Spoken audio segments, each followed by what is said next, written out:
کہ اگر کوئی ایک کھجور اللہ کے نام پر خیرات کرے تو اسے تہامہ پہاڑ کے برابر اجر ملے گا، ایک کھجور کا۔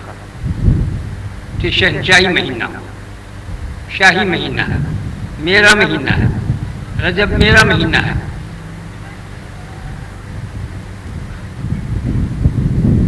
شعبان محمد صلی اللہ علیہ وسلم کا مہینہ ہے، رمضان میری محمد کی امت کا مہینہ ہے۔ ہر ایک اس کے اندر خصوصیت رکھی۔ اسی مہینے کے اندر ایک سفر کا مہینہ بھی ہے جو خطرناک ہے، ہیبتناک ہے، بیماریوں سے، پریشانیوں سے، رنج و غم سے، طرح طرح کی زحمتوں سے لبریز ہے، بھرا ہوا ہے۔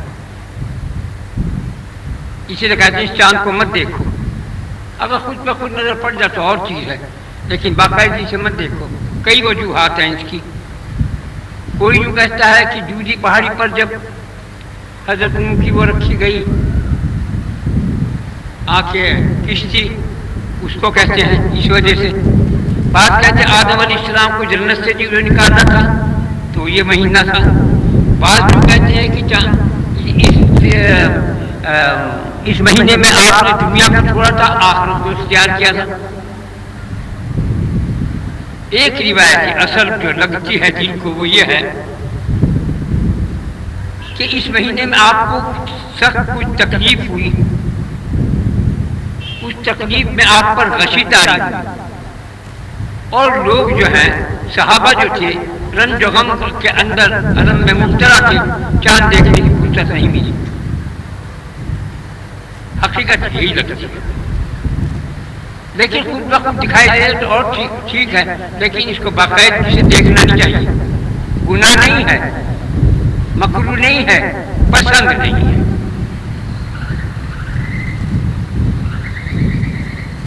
جو اس چاند کے اندر یہ جو دکھائی جائے آج پہلی تاریخ مکے کے لحاظ سے آج 2-3 ہے، اس کے اندر اس مہینے کے اندر 9 گنی آپ بلائیں اترتی ہیں، بیماریاں، بلائیں، رنج و غم و علم و مصیبت و پریشانیاں، اور ایک پورے سال کے اندر اترتی ہیں۔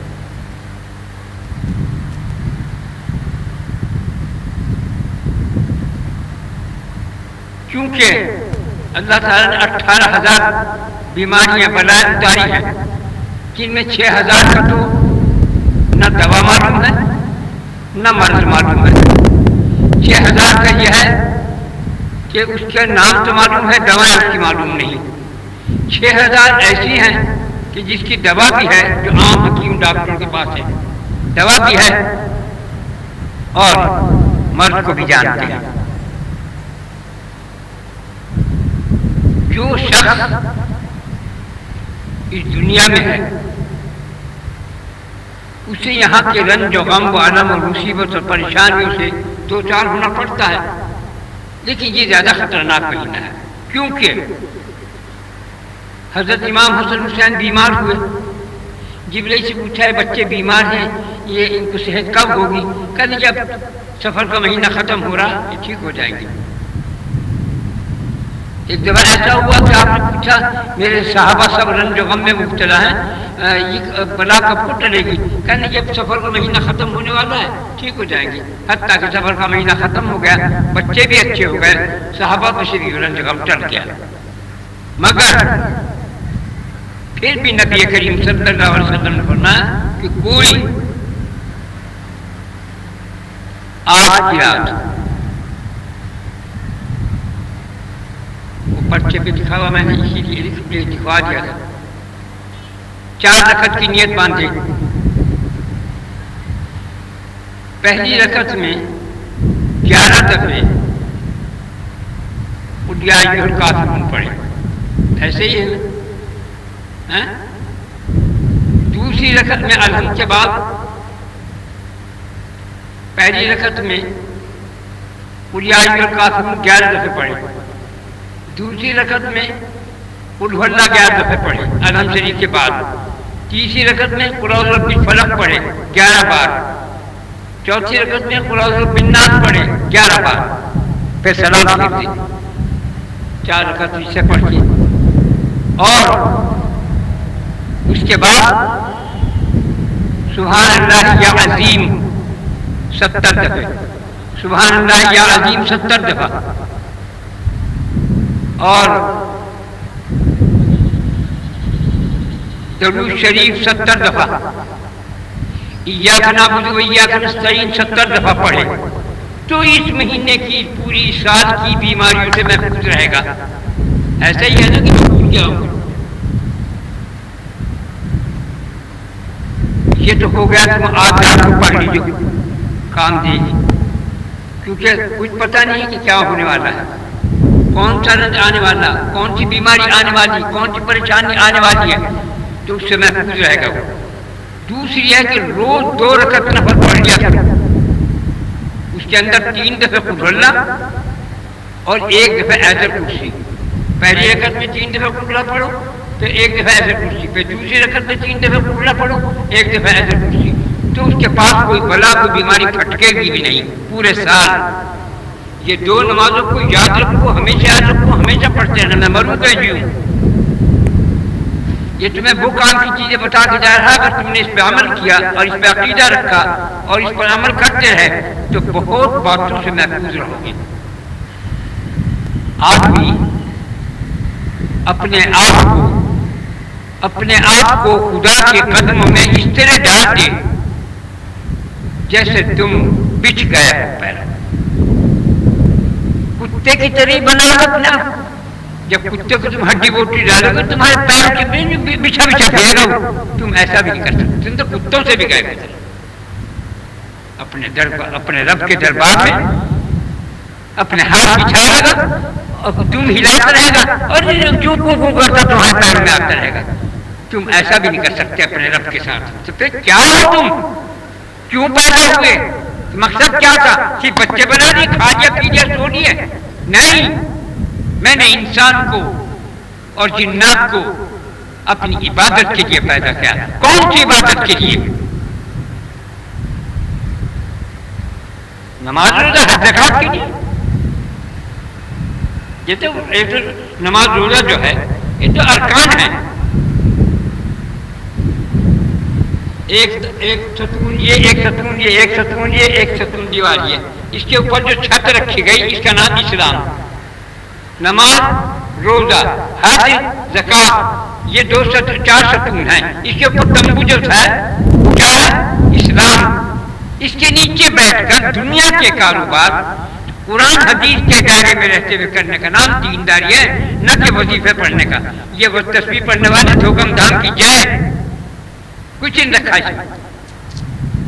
روٹی روٹی روٹی روٹی روٹی کرتے پیٹ بھر جائے گا، شہد چہد شکر شکر کرو گے پیٹ منہ میٹھا ہو جائے گا؟ ہرگز نہیں، باقاعدہ عمل کرو۔ تو اسے یاد کرو، کمینے اور احسان فراموش مت بنو، خدا کے پیار سے اپنے دل کو لبریز کرو، ایمان کی چاشنی کو محسوس کرو۔ جب کوئی ہمارے کلام پر، ہمارے ایمان پر کان دھرتا ہے دل کی گہرائی سے، ہم اسے دین کی، ایمان کی، اسلام کی چاشنی اس کے دل میں ڈالتے ہیں، محبت، اس کا رنگ، اس کا مزہ لیتے ہیں۔ ایمان کی چاشنی، اسلام کی چاشنی، گناہوں کی لذت، گناہوں کا کڑواہٹ، نیکیوں کی لذت، سب الگ الگ۔ آدمی جو بہت سے جو کہتے کہ جی تم جو بھی بیٹھے چاند سے بیٹھے رہو، تم ہی تو سمجھ رہے کہ میں تمہیں کیا سمجھوں، میں سب کچھ سمجھتا۔ تمہارے ساتھ سے زنا کی بو آئے گی، جھوٹ کی بو آئے گی، عیاری دھوکے مکاری کی بو آئے گی، تمہاری نماز کی بو آئے گی، تمہارے روزے کی بو آئے گی۔ وہ روزے کی بو نہیں جو منہ سڑ جائے، وہ نہیں، دوسری بو، بوئے خوش، بوئے حق، بوئے محمدی اس میں ہوتی ہے۔ وعدہ کرتا اب جتنے ہاتھ 3 دفعہ درود شریف، 3 دفعہ کلمہ، اتنی دفعہ درود شریف 3 دفعہ 3 دفعہ قل هو اللہ پڑھ کر ثواب پہنچاؤ. آج آخری دن ہے. 3 دفعہ قل هو اللہ شریف الگ پڑھنا, 3 دفعہ قل هو اللہ شریف الگ, 3 دفعہ اور یعنی کہ 6 دفعہ, اور 1 دفعہ آیت الکرسی پڑھنا.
سیدنا و مولانا محمد رسول اللہ صلی اللہ علیہ وسلم.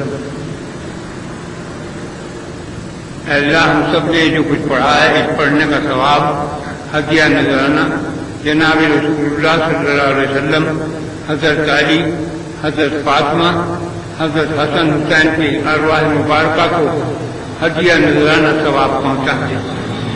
اے اللہ ان کے صدقے و فیض سے ہماری مشکلوں کو آسان کرنا, ہم کو گناہوں سے بچنے کی توفیق عطا فرمانا, ہماری حفاظت فرمانا. اے اللہ یہ خطرناک مہینہ آیا ہے, تو ہی بچانے والا ہے, تیرے سوا کس کو پکارے, تجھے ہی پکاریں گے, تجھے ہی پکارتے ہیں. جو تیرے غیر کو پکارتے ہیں وہ مشرک ہیں, جو تجھ کو پکارتے ہیں وہ مواحد ہیں. اے اللہ قبول فرمانا, ان کے صدقے سے ہمارے گناہوں کو معاف فرما دے. اے اللہ ان کے بدلے سے ہمارے صغیرہ کبیرہ گناہوں کو معاف فرما دے. اے اللہ ان کے صدقے و فیض سے ہمارے رزق میں, ہمارے صحت میں, زندگی میں, رزق میں, ہر چیز کے اندر, علم میں تک, قوت میں, طاقت میں ہم کو اپنی امانت اور حفاظت میں رکھ. اے اللہ دنیا کے اندر جو تفرہ تفری مچ رہی ہے ان مسلمانوں کی حفاظت فرما, ان کو رحم کر. مرنے کے بعد تو شہادت ملے گی اور دنیا میں دردناک عذاب ہو رہا ہے, بچا لے, ہم کو بھی بچا, شہادت کا جام ضرور پلا. اے اللہ قبول فرمانا میری دعا. آمین یا رب العالمین.